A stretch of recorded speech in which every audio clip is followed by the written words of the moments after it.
The ecosystem of the Hundred Islands in the Philippines. The Hundred Islands National Park is located in the city of Alaminos, Pangasinan. The 123 islands are scattered northward along Lingayen Gulf and cover an area of about 1,860 hectares. They are believed to be about 2 million years old. Only 3 of them have been developed for tourists: the Governor Island, Quezon Island, and Children's Island.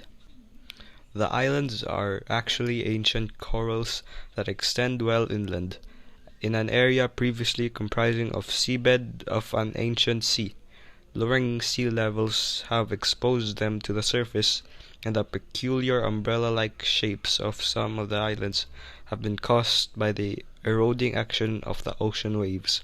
The Hundred Islands was officially declared a national park on January 8, 1940 during the time of President Manuel L. Quezon under Presidential Proclamation number 667. Birdwatchers from the Wild Bird Club of the Philippines separate birding trips to the HINP on June 19th, 2006 and July 19th, 2006. They have identified a total of 57 bird species and some mammals and reptiles. Considering the smallness of most of the islands that comprise the Hundred Islands National Park and the harsh environment that the coralline substrate of the island provides, the species assemblage encountered is surprising. The flora of the islands is the bangar nut tree that has yellow and red flowers that discharge a strong unpleasant odor that many visitors of the islands, particularly Quezon Island, complain about. Visitors assume that the stench that greets them in some areas come from human waste or decaying animals, but it is actually the leaves and the flowers of the mangar tree, also called the Indian almond, that emit the foul odor. Bangar trees Sterculia foetida grow in other islands too, as these are hardy and grow anywhere near the sea, including the crevices of rocky islands. The tree's scientific name says it all. The Latin word Stecus means dung or manure, while foetidus means fetid or foul-smelling. What's more annoying is that the tree blooms from March to May, considered the peak season for tourism here, said Mike Season, tourism officer of Alaminos City.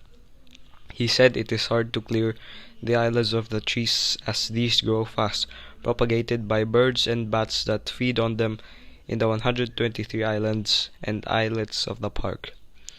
57 species of birds were detected during the recent survey, comprised of 8 endemic species, 1 near endemic species, 36 resident species, and 12 migrant species. 2 of these birds, the Philippine duck Anas luzzonica and the Java sparrow, Loncura rizibora, were classified as vulnerable under the Red List of Threatened Species by the International Union for the Conservation of Nature and Natural Resources, IUCN 2003. The aquatic life forms include crab-eating macaques, civets, dolphins, occasional dugongs, and number of sea turtle species. The 8 endemic species observed in the islands were Philippine duck Anas luzzonica, white-eared brown dove Fapitreron leucotis, Philippine hawk cuckoo Cuculus pectoralis, Philippine kukul Centropus viridis, Philippine bulbul Ixos philippinus, elegant tit Perus elegans, lemon-throated leaf warbler Philoscopus sabuncis, and gray-backed tailorbird Orthodamus turbianus. except for the Philippine duck Anas luzzonica, which was found in an extensive wetland in Barangay Pandan. All of the endemic species were found within forests found in the islands. lowland white-eye Zosterops mayeni, Is considered a near endemic species as it could also be found in a very restricted range in Taiwan.